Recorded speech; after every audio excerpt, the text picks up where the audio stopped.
হামদালিল্লাহ ওয়াসসালাতু ওয়াসসালামু আলা রাসূলিল্লাহ আম্মা বাদ। প্রিয় ভাই ও বোন, কখনো ভেবে দেখেছেন পৃথিবীতে আপনার কি কাজ, কি উদ্দেশ্যে আপনি দুনিয়াতে এসেছেন? অন্য সব প্রাণীর মতো পেট পুরে খেয়ে আরামে ঘুমানোই কি আপনার জীবনের পরম লক্ষ্য? আল্লাহ তাআলা বলেন, ওমা খলাকতুল জিন্না ওয়াল ইনসা ইল্লা লিয়াবুদুন। আমি জিন ও ইনসাফকে কেবল আমার ইবাদতের জন্যই সৃষ্টি করেছি। কখনো জীবন নিয়ে ভেবেছেন? মরণের কথা চিন্তা করেছেন? আল্লাহ রাব্বুল আলামিন কেন জীবন মরণ সৃষ্টি করেছেন? কুরআনুল কারীম খুব স্পষ্ট ভাষায় এই প্রশ্নের উত্তর দিয়েছে। আল্লাযী খলাকাল মাউতা ওয়াল হায়াতা লিয়াবলুয়াকুম আইয়ুকুম আহসানু আমালা।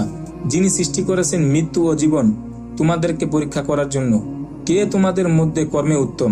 কখনো ভেবেছেন আপনার এই জীবন সফরের সর্বশেষ মঞ্জিল কি? জীবনের পরম সাফল্য ও ব্যর্থতা কি?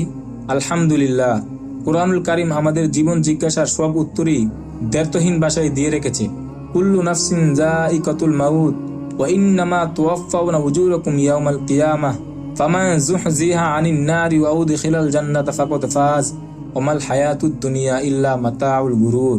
প্রত্যেক প্রাণী মৃত্যুর স্বাদ গ্রহণ করবে, আর কিয়ামতের দিন তোমাদের কর্মফল তোমাদেরকে পুরোপুরি দেওয়া হবে।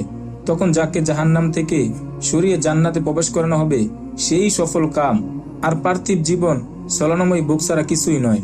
আল্লাহ রাব্বুল আলামিন সুস্পষ্ট ভাষায় জানিয়েছেন, সফল কাম হলো সেই যে জাহান্নাম থেকে নাজাত পেয়ে জান্নাতে পদার্পণ করতে পেরেছে। জীবনের পরম সাফল্য ও ব্যর্থতার হিসাব মিলাতে পেরেছেন তো? প্রিয় ভাই ও বোন, মুমিন মাত্রই তার জীবন নিয়ে ভাবে। একজন মুমিনের কাছে জীবনের এসব অনিবার্য প্রশ্নের উত্তর স্পষ্ট থাকা চাই এবং সেই অনুযায়ী জীবনযাপন করা চাই। নইলে একজন মানুষ ও একটি জানোয়ারের জীবনের মাঝে মৌলিক কোনো পার্থক্য থাকে না। প্রিয় ভাই ও বোন, আল্লাহ রাব্বুল আলামিন অসংখ্য আয়াতে ক্ষণস্থায়ী দুনিয়ার হাকিকত তুলে ধরেছেন। আল্লাহ তাআলা বলেন, ইন্না হাদিল হায়াতুদ দুনিয়া মাতা ওয়া ইন্নাল আখিরাতা হিয়া দারুল করর। এই পার্থিব জীবন তো অস্থায়ী উপভোগের বস্তু, জেনে রেখো আখিরাতেই হলো চিরস্থায়ী আবাস। তিনি আরো বলেন, সব মানুষ কুফরের দিকে ঝুঁকে পড়ার আশঙ্কা না থাকলে তিনি কাফিরদেরকে তাদের চাহিদার চেয়ে বেশি সম্পদ দান করতেন।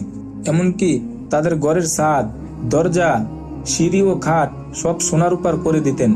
সুশোভিত করেছেন তার শত্রুদের জন্য এবং সেই সব মূর্খদের জন্য যাদের ভাগ্যে আখিরাতে কোনো কল্যাণ নেই।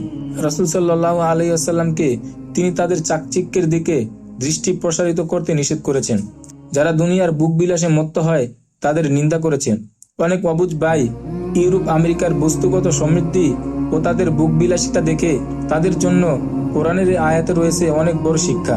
আল্লাহ তাআলা নবী সাল্লাল্লাহু আলাইহি ওয়াসাল্লামকে বলেন, জারহুম ইয়াকুলু ওয়া ইয়াতামাত্তাউ ওয়া ইলহিহিমুল আমালু ফাসাউফা ইয়ালামুন। আপনি তাদের ছেড়ে দিন, তারা খেতে থাকুক, ভোগ করতে থাকুক এবং আশা তাদের মোহাচ্ছন্ন করে রাখুক, অচিরেই তারা জানতে পারবে। প্রিয় ভাই ও বোন, জীবনের চরম পরিণতি এবং আখিরাতের পরম সাফল্য ও ব্যর্থতা সম্পর্কে সবসময় সচেতন থাকুন। দুনিয়া, কাফির ও নাফরমানদের সমৃদ্ধ ও চাকচিক্য দেখে আপনি হতাশ হয়ে পড়বেন না।